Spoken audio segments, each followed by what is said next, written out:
En saison pluvieuse, j'ai connu des inondations dans ma maison et ça m'a causé beaucoup de dégâts. Il a fallu pour cela que je déménage pour aller louer ailleurs. Mais entre-temps, on fait savoir qu'il y a un nouveau prototype qui permet l'évacuation des eaux dans la concession. C'est ce que nous sommes en train maintenant d'implémenter. Nous attendons donc les résultats de l'implémentation de ce prototype. Nous sommes au quartier d'Ougoy, le quartier où nous avons choisi pour pouvoir prototyper notre projet.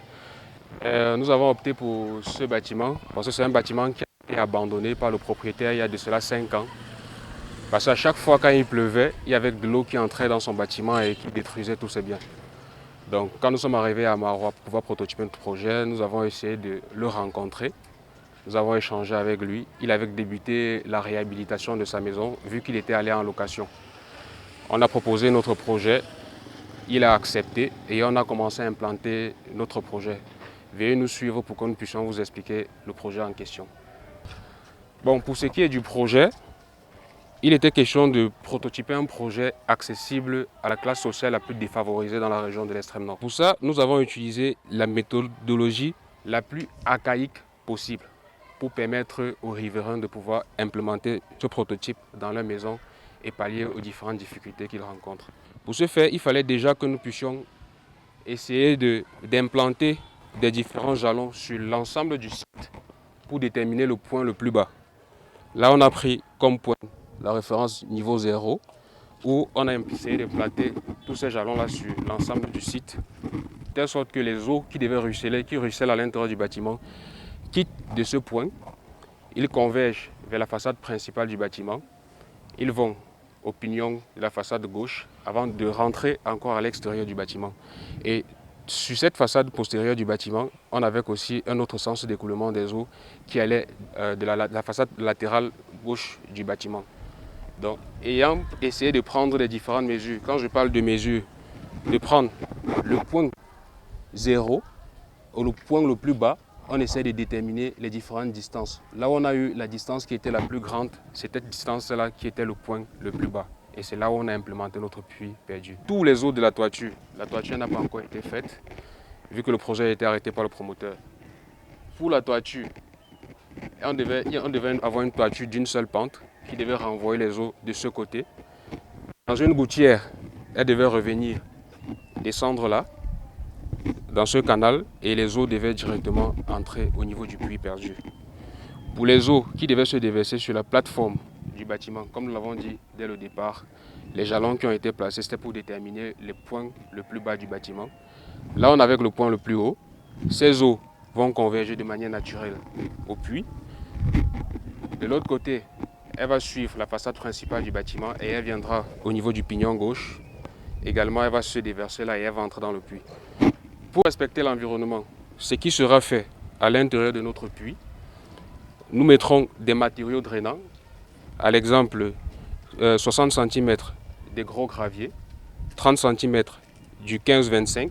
Après, on mettra du géotextile et au-dessus du géotextile, on mettra du charbon ménager et un peu de sable. De telle sorte que tous ces eaux qui vont essayer de prendre peut-être des différentes impuretés sur la cour et qui reviendront entrer au niveau du puits seront filtrées avant de pouvoir atteindre la nappe phréatique.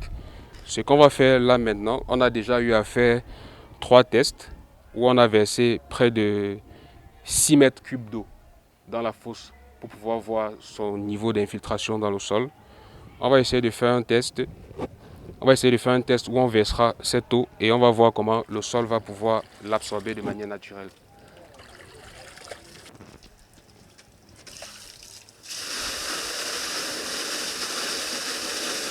Nous nous rendons compte qu'au fur et à mesure qu'on est en train de verser l'eau, le sol est en train d'absorber déjà cette eau. Le temps de présenter notre deuxième prototype, quand nous allons revenir, le sol aura déjà absorbé tout ça. Pour ce qui est du deuxième prototype, on a constaté que généralement au Cameroun, on utilisait toujours des fosses septiques traditionnelles, c'est-à-dire des fosses septiques à 3 compartiments, où c'est la matière solide et la matière liquide qui provient de l'intérieur du bâtiment quand elle vient lentement. Et après ça, on a un puisard qui permet toute la matière solide et la matière liquide qui provient des bâtiments, qui renvoie la matière liquide déjà traitée au niveau du puisard et qui s'infiltre dans le sol. Dans une région où il y a peu d'eau, nous nous sommes dit, l'idéal pour nous, ce sera de conserver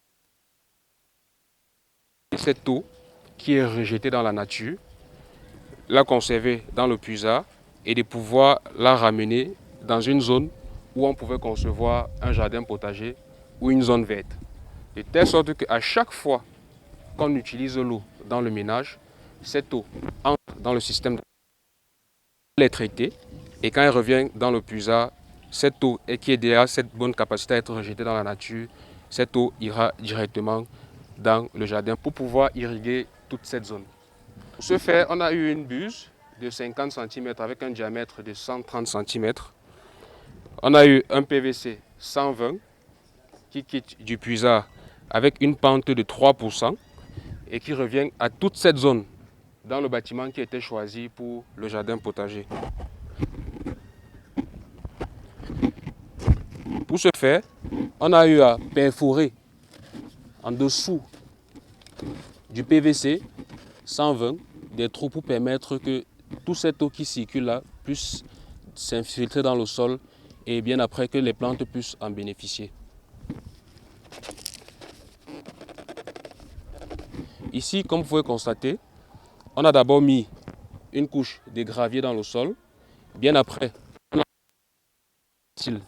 pour que les fines particules de terre ne puissent pas entrer à l'intérieur et l'embouber pour détruire le système. Et bien après, on recouvre l'ensemble avec du sable et à la fin, on met de la terre végétale. Là, cette eau qu'il est en train de déverser, c'est l'eau que les ménages vont utiliser, qui va entrer dans la fosse septique. Bien après, qui va revenir dans le puisard. Au lieu de s'infiltrer dans le sol, elle va revenir dans le système et elle va pouvoir irriguer tout l'espace vert ou le jardin potager. Elle va s'infiltrer dans le sol au niveau des matériaux drainants que nous avons mis. Et bien après, la matière plus fine va pouvoir l'absorber et les plantes vont pouvoir en bénéficier.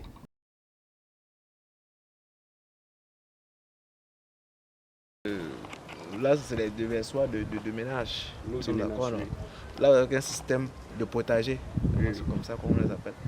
Lorsque l'eau de ménage vient, il faut tenir compte de la fréquence. On a quel volume d'eau de ménage qui vient là? En moyenne, une personne dans un ménage utilise 90 litres d'eau. Toute cette eau, que ce soit l'eau qui provient des cuisines, des toilettes, toutes ces eaux convergent dans la fosse septique.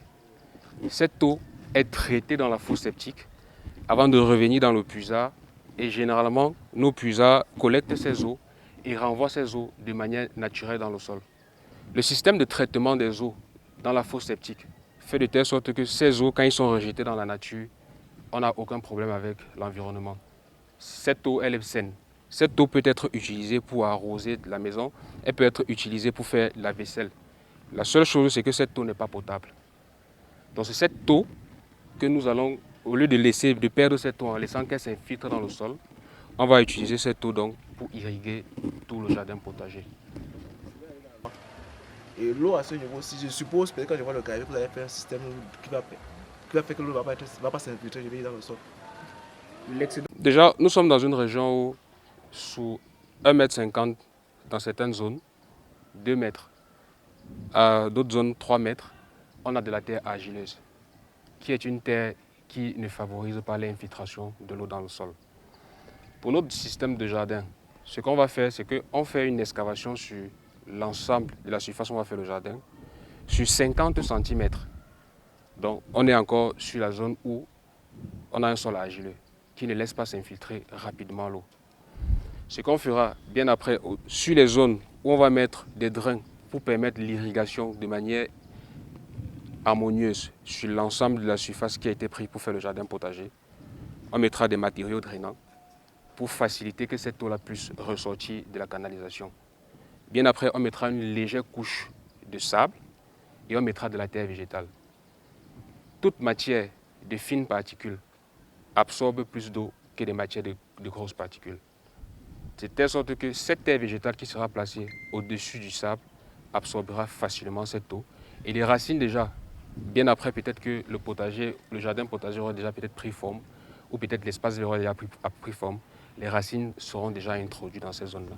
Donc on n'aura pas ce problème avec peut-être l'eau. C'est juste que l'excédent d'eau qu'on pourra bénéficier, au lieu que cet excédent d'eau peut-être ressort et crée de cette zone-là peut-être une zone boueuse ou pâteuse, cet excédent d'eau-là aura pris les 3 heures à 6 heures, qui est la moyenne pour permettre aux eaux de s'infiltrer sur une terre argileuse. Avec une irrigation de surface, c'est qu'il faut utiliser un système électrique. Là déjà, il faut utiliser une pompe. Or, le système qu'on est en train de vouloir utiliser, c'est un système purement autonome.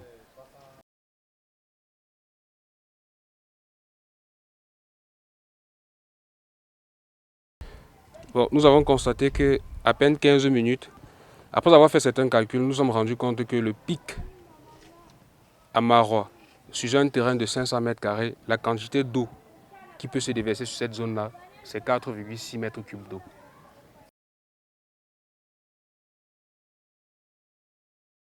Bon, pour nous, c'est un projet innovateur, hein. Ça va pallier à beaucoup de problèmes qu'on rencontre sur nos chantiers, nos différents chantiers, différents sites. On connaît la zone de Marois avec l'inondation et ce problème de retrait d'eau, rapide d'eau. Vraiment, le projet nous tient à cœur. Je crois que c'est un premier prototype dans la zone et je pense que vraiment on va adapter, on va essayer de voir comment intégrer ça dans nos différents travaux. Sinon, vraiment, nous apprécions et nous continuons vraiment dans la bonne lancée.